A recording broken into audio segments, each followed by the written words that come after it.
Good morning बच्चों। ICSE class के सभी आप लोगों का आने वाला एग्जाम जो एनुअल एग्जाम है मैथमेटिक्स का वो 10 मार्च को है, जैसा कि आप जानते हैं। तो उसको देखते हुए मैंने आपके लिए आज जो है वो कंसाइज मैथमेटिक्स या फिर यदास गुप्ता मैथमेटिक्स की बुक से चैप्टर 2 बैंकिंग मैं आपके लिए लेके आया हूँ। बहुत ही छोटा सा चैप्टर है, लेकिन इसकी अपनी एक अलग इंपॉर्टेंस है। 4 मार्क्स का इससे एक सिक्योर क्वेश्चन आता है, और एक बार समझ लेने के बाद ऐसा कोई खास क्वेश्चन है नहीं जो इसमें आपसे सॉल्व ना हो। तो फिर से हर बार की तरह ज़्यादा देर ना करते हुए हम लोग इस चैप्टर को समझने का प्रयास करेंगे। सबसे पहले इसके कंसेप्ट को, क्योंकि अगर एक बार आप इसके कंसेप्ट को समझ लेते हैं तो क्वेश्चन को सॉल्व करना बहुत ही आसान हो जाता है। बैंकिंग टर्म ऐसा है जिसे कि कोई भी ऐसे स्टूडेंट नहीं होंगे जो बैंक का नाम नहीं सुने होंगे। बैंकिंग यानी कि एक वैसा जगह जहां पे कि आप अपना पैसा सुरक्षित रखते हैं। दो ख्याल से, एक तो कि आपका पैसा सुरक्षित रहेगा, और दूसरा पैसा कि आपको दूसरी खास बात कि उस पर आपको कुछ इंटरेस्ट अर्न मिलेगा, कुछ आपको इंटरेस्ट वापस मिलेगा। लेकिन दो फायदे के लिए लोग बैंक में अपने पैसे को रखते हैं। तो फिर से हम लोग जो इस चैप्टर में पढ़ने वाले हैं यहाँ पर ये कि बैंक में जब आप पैसे रखते हैं तो दो तरह के जनरली आपके अकाउंट होते हैं, एक सेविंग अकाउंट, एक रेकरिंग डिपॉजिट अकाउंट। तो यहाँ पर हम लोग रेकरिंग डिपॉजिट अकाउंट के बारे में पढ़ेंगे। तो सबसे पहले रेकरिंग डिपॉजिट अकाउंट होता क्या है? तो बैंक में एक वैसा अकाउंट जहां पे कि आप एक फिक्स इंटरवल ऑफ टाइम में यानी कि मंथली कुछ पैसे जमा करते हैं हर मंथ। तो एक फिक्स रेट के हिसाब से बैंक आपको दिए गए टाइम में इंटरेस्ट के साथ पैसा वापस लौटाता है। तो जितना पैसा आप उस इंटरवल में जमा करते हैं वो आपका प्रिंसिपल अमाउंट हो जाता है, और विथ इंटरेस्ट बैंक जब एक फिक्स इंटरवल के बाद आपको पैसा लौटाती है तो उसको हम लोग कहते हैं, यानी कि आपके प्रिंसिपल अमाउंट के साथ जो इंटरेस्ट बैंक ने दिया दोनों को जोड़ के जब पैसा आपको बैंक वापस करती है तो उसको हम लोग बोलते हैं मैच्योरिटी वैल्यू। मैच्योरिटी वैल्यू एक समय बाद पूरा होता है, जो आपको अकाउंट खोलने के समय बताया जाता है कि 5 ईयर्स समथिंग, 10 ईयर्स या फिर जो भी टाइम दिया जाता है। उस टाइम के बाद अगर आप पैसा लेते हैं तो आपका पैसा कुछ जमा होगा, कुछ आपको बैंक मिला के देगी। तो बैंक जो पैसा आपको मिला के देती है उसको हम लोग कहते हैं इंटरेस्ट अर्न्ड, और जितना पैसा आपने जमा किया था दोनों का सम जो होता है उसको हम लोग बोलते हैं मैच्योरिटी वैल्यू। तो इस चैप्टर में दो फार्मूला है जो आपको हमेशा काम आएगा। एक इंटरेस्ट अर्न्ड जो कि आपका कैलकुलेट होगा P into R into N plus 1 by 2400। तो यहाँ पे जितने भी वेरिएबल हैं बेसिकली तीन तरह के, P, R, N। आप सबसे पहले समझें कि ये क्या है, P। तो ये P जो है वो अमाउंट है जो आप हर मंथ जमा करते हैं, यानी कि मंथली इंस्टॉलमेंट भी इसको अगर आप कहें तो कोई दिक्कत नहीं है। Monthly deposit amount. रेट यानी कि जब आप अकाउंट ओपन कराते हैं तो बैंक आपको बताती है कि जिस रेट के हिसाब से पैसा उसमें ऐड होगा यानी कि इंटरेस्ट ऐड होगा, तो इसको बोलेंगे हम लोग यहां पर रेट ऑफ इंटरेस्ट। तो ये हो गया प्रिंसिपल और ये हो गया रेट ऑफ इंटरेस्ट। एन हो जाएगा नंबर ऑफ मंथ्स। तो एन कैलकुलेट करने के लिए अगर आपको क्वेश्चन में टर्म दिया गया है सपोज 5 ईयर्स, अगर टी दिया गया है आपको 5 ईयर्स, तो यहां पर एन हो जाएगा 5 इंटू 12, यानी कि हम लोग फॉर्मूले में यहां जो एन के बदले रखेंगे वो 60 रखेंगे, और बाय 2400 और 1 ये तो एक कांस्टेंट वैल्यू है जो कि इस फॉर्मूले में यूज किया गया है। और उसके बाद ये आपका इंटरेस्ट अर्न आ जाएगा इस फॉर्मूले से। और एक बार जब आप इंटरेस्ट कैलकुलेट कर लेते हैं तो फिर बैंक आपको फाइनली कितना पैसा लौटाएगी उसको हम लोग बोलते हैं मैच्योरिटी वैल्यू, और उसके लिए फॉर्मूला है एन इंटू पी। यहां पे एन का मतलब हो गया कि नंबर ऑफ मंथ, जैसे यहां पर 60 आया है, और पी का मतलब हो गया कि आप कितना पैसा पर मंथ वहां पर डिपॉजिट करते हैं, जमा करते हैं। सपोज किसी का आरडी अकाउंट हो और वो 1000 रुपीज पर मंथ दे रहा होगा, और 5 साल के लिए, यानी कि एन इसके लिए हो जाएगा, ये तो आपका पी हो गया, और एन इसके लिए हो जाएगा 60 मंथ। तो हम लोग का जो यहाँ पर प्रिंसिपल अमाउंट हो जाएगा, यानी कि फाइनली आपने जितना पैसा बैंक में जमा किया वो होता है एन इंटू पी। इसका मतलब 1000 इंटू 60, मतलब 60,000 आपने जमा किया। अब जो इस पे इंटरेस्ट अर्न होगा वो इसी फॉर्मूले से हम लोग कैलकुलेट करेंगे और इस अमाउंट में जोड़ देंगे। जैसे अब हम लोग इसके नीचे लिख सकते हैं N into P plus interest earn के बजाय हम लोग अब P into R into N plus 1 by 2400 रख के कैलकुलेट कर लेंगे। तो इस तरह से हम लोगों का इंटरेस्ट अर्न और मैच्योरिटी वैल्यू आता है। अब किसी किसी क्वेश्चन में आपको मैच्योरिटी वैल्यू दिया रहेगा, टाइम दिया रहेगा, पी का वैल्यू दिया रहेगा यानी कि जो आप पर मंथ जमा करते हैं, और आपसे रेट ऑफ इंटरेस्ट पूछा जाएगा। किसी क्वेश्चन में आपको मैच्योरिटी वैल्यू दिया जाएगा, ये पर मंथ जो आप पैसा जमा करते हैं प्रिंसिपल वो दिया जाएगा, रेट दिया जाएगा, और आपको नंबर ऑफ मंथ्स पूछा जाएगा। तो अलग अलग वेरिएबल बनाए जाएंगे अलग अलग क्वेश्चन में। बारी बारी से हम लोग 2-3 एग्जाम्पल देखेंगे। तो सारे कंसेप्ट बैंकिंग के समझ लेने के बाद जो मैंने पहला एग्जांपल प्रॉब्लम लिया है, mister Das deposits ₹300 per month in RD यानी कि recurring deposit account for 2 years at a simple interest of 7% per annum find. जब भी वर्ड प्रॉब्लम आते हैं तो सबसे पहले हम लोगों को जो दिया गया है वो फाइंड आउट करके लिखना होता है। तो आप क्लियरली यहाँ पर देख रहे हैं कि मिस्टर दास ₹300 पर मंथ डिपॉजिट करते हैं, तो पी का वैल्यू हो जाएगा ₹300। 2 years के लिए वो जमा करते हैं। तो मैंने आपको समझाया है पहले भी थ्योरी के वक्त कि जो है एन का वैल्यू 2 नहीं होगा, यहां पर टाइम 2 years है, पर इसकी हेल्प से जो हम लोग एन कैलकुलेट करेंगे वो हो जाएगा 2 into 12, क्योंकि रेकरिंग डिपॉजिट अकाउंट में पर मंथ का जो है वो हिसाब होता है। तो 2 into 12 यानी कि 24 months।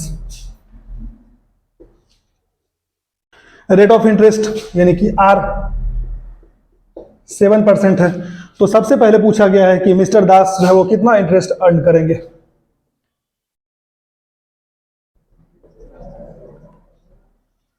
तो इंटरेस्ट अर्न का जो फॉर्मूला होता है वो होता है P into R into n plus 1 by 2400।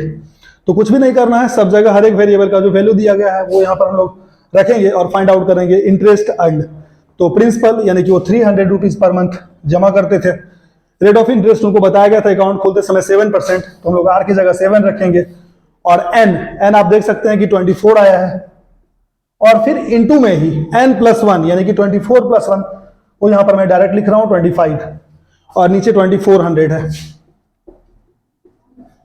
300 से 2400 8 टाइम्स, और 8 से ये 24 3 टाइम्स।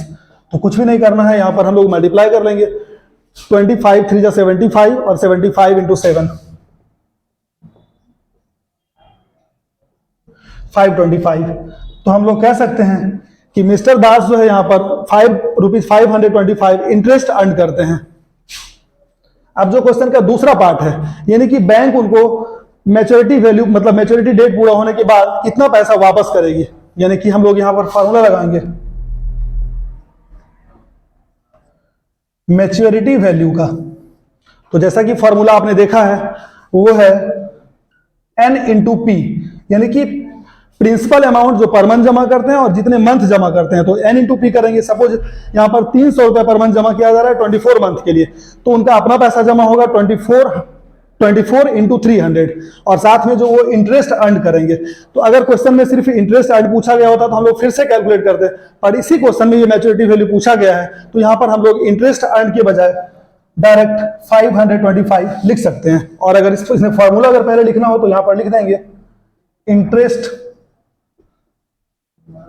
अर्न। ये हम लोग पहले ही निकाल चुके हैं, तो जरूरी नहीं है कि यहां पर भी आके उसको फिर से कैलकुलेट किया जाए। तो n यानी कि नंबर ऑफ मंथ्स 24 है, और p यानी कि पर मंथ वो जो पैसा जमा करते हैं वो 300 है, और प्लस इंटरेस्ट अर्न आप एक बार कैलकुलेट कर चुके हैं 525। तो हम लोग कह सकते हैं कि 24 3 जा 72 पे 00 यानी कि 7200 रुपीज वो अपना जमा करते हैं, और बैंक उनको इंटरेस्ट देती है 525।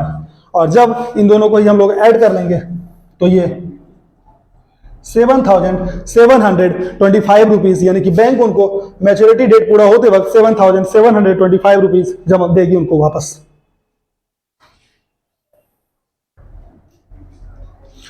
तो बैंकिंग चैप्टर का हम लोग एक और एग्जांपल प्रॉब्लम देखेंगे, जहां पर कि आपको पर मंथ अमाउंट जो डिपॉजिट किया जाता है वो दिया हुआ है, और टर्म्स दिया हुआ है 3 इयर्स का, यानी कि इससे हम लोग एन निकाल सकते हैं, और मैच्योरिटी वैल्यू दिया हुआ है, जबकि रेट ऑफ इंटरेस्ट नहीं पता है। एक बार मैं क्वेश्चन पढ़ देता हूं आपके लिए। Mister Pratap deposits ₹250 per month in RD recurring deposit account. और यहां पर एक बात मैं बता दूं कि आरडी अकाउंट यानी कि रेकरिंग डिपॉजिट अकाउंट को कम्युलेटिव डिपॉजिट अकाउंट भी कहते हैं। For a period of 3 years at the time of maturity he gets ₹10,110। Find the rate of interest. तो यहां पर आप देख सकते हैं कि प्रिंसिपल यानी कि जो पर मंथ पैसा जमा किया जाता है वो दिया हुआ है ₹250। टी दिया हुआ है 3 years टाइम, जिसकी हेल्प से हम लोग एन निकाल सकते हैं, यानी कि 3 इंटू 12, ये हो जाएगा आपका 36। और फिर रेट ऑफ इंटरेस्ट नहीं दिया हुआ है, वो हम लोग को फाइंड आउट करना है, और मैच्योरिटी वैल्यू वो दिया हुआ है ₹10,110। 10। रेट हम लोगों को कैलकुलेट करना है। तो मैच्योरिटी वैल्यू का जो फॉर्मूला होता है वो n into P plus interest earned, यानी कि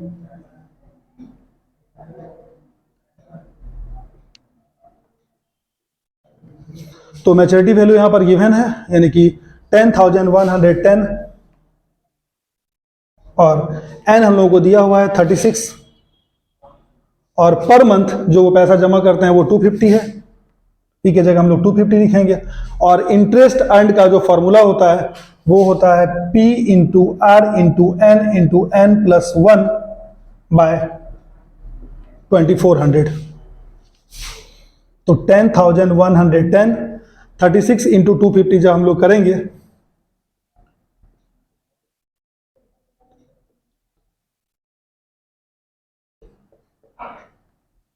9,000, यानी कि 9,000 रुपीज उनका खुद का जमा होता है।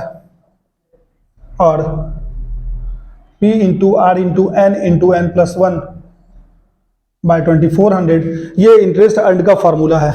अब जब हम लोग इसको 10,110 में 9,000 माइनस कर लेंगे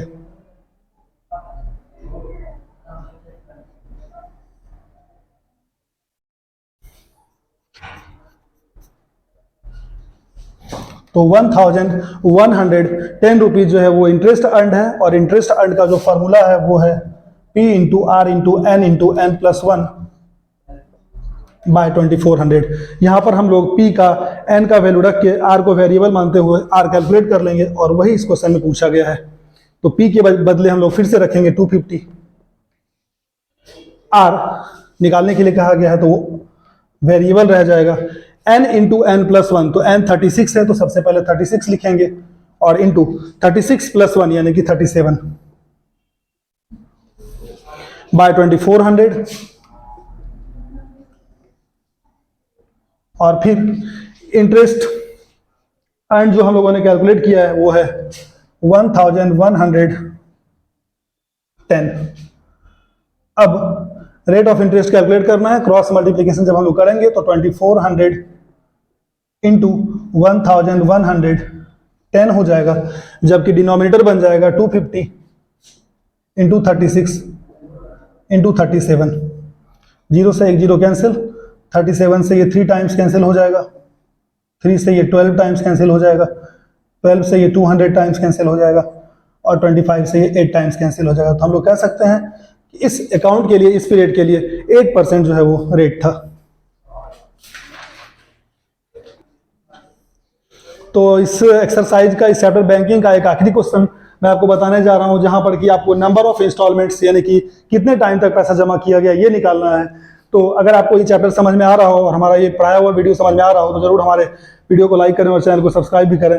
तो इस आखिरी क्वेश्चन को देखते हैं बैंकिंग के, और इसी चारों क्वेश्चन में से कोई एक क्वेश्चन आपके बोर्ड के एग्जाम में आने वाला है। फॉर्मूला आप सबसे पहले याद कर लें। इंटरेस्ट अर्न का फॉर्मूला होता है P into R into N plus 1 by 2400 और मैच्योरिटी वैल्यू निकालने का जो फॉर्मूला होता है वो N into P plus interest earn. तो इस क्वेश्चन में कहा जा रहा है मिस्टर शक्ति invest ₹500 every month in a recurring deposit account. तो सबसे पहले ही लाइन में हम लोगों को P का वैल्यू मिल गया ₹500। ही अर्न्स ₹2220 एज इंटरेस्ट, यानी कि I इंटरेस्ट अर्न्ड वो हम लोग लिख सकते हैं ₹2220। रेट ऑफ इंटरेस्ट जो बैंक पे करती है उनको वो है 8%। और हर मंथ वो जो है वो हर मंथ जो पैसा जमा करते हैं वो 500 दिया हुआ है। कितने मंथ तक पैसा जमा करते हैं यानी कि नंबर ऑफ इंस्टॉलमेंट्स यानी कि N हम लोगों को फाइंड आउट करना है। तो हम लोग यहां पर इंटरेस्ट अर्न का फॉर्मूला लगाएंगे जो कि होता है P into R into N plus 1 by 2400। तो इंटरेस्ट वो यहां पर दिया हुआ है ₹2220 और P यानी कि पर मंथ जो पैसा जमा करते हैं 500 वो भी दिया हुआ है। रेट ऑफ इंटरेस्ट 8% वो भी दिया हुआ है into N plus 1। N number of installments वो हम लोगों को नहीं मालूम है तो N वेरिएबल रहेगा इंटू एन प्लस वन, ये भी नहीं मालूम है, तो ये भी यानी कि एन इस इक्वेशन का वेरिएबल होगा बाय 2400। तो सबसे पहले हम लोग डबल जीरो कैंसिल कर लेंगे और 8 से ये 3 टाइम्स कैंसिल हो जाएगा। तो जब क्रॉस मल्टीप्लीकेशन करेंगे तो 5 into N plus one is equal to 3 into 2220। तो n into N plus one जब कर लेंगे तो ये 3 इंटू 2220 डिवाइडेड बाय, जो ये इंटू का 5 था इधर आके बाय का 5 हो जाएगा।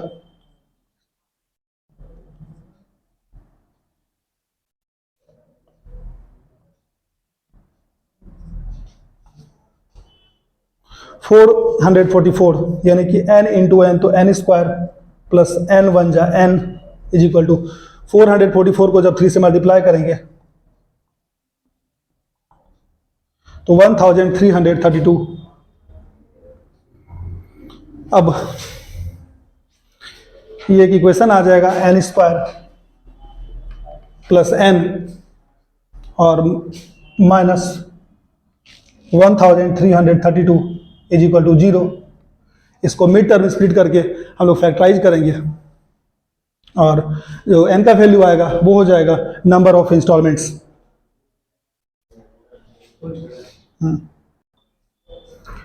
तो इस इक्वेशन को जब हम लोग फैक्टराइज करेंगे तो n square plus 37n minus 36n, यानी कि 37n में 36n माइनस कर देंगे तो प्लस n पूरा हो जाएगा। और जब प्लस 37n को माइनस 36n से मल्टीप्लाई करेंगे तो माइनस में यानी कि plus minus minus 1332 n square पूरा हो जाएगा। अब इसमें से जब हम लोग n कॉमन लेंगे तो n प्लस 37 और माइनस 36 कॉमन ले लेंगे तो n माइनस माइनस प्लस और ये 37 हो जाएगा is equal to 0। n plus 37 common, n minus 36 is equal to 0।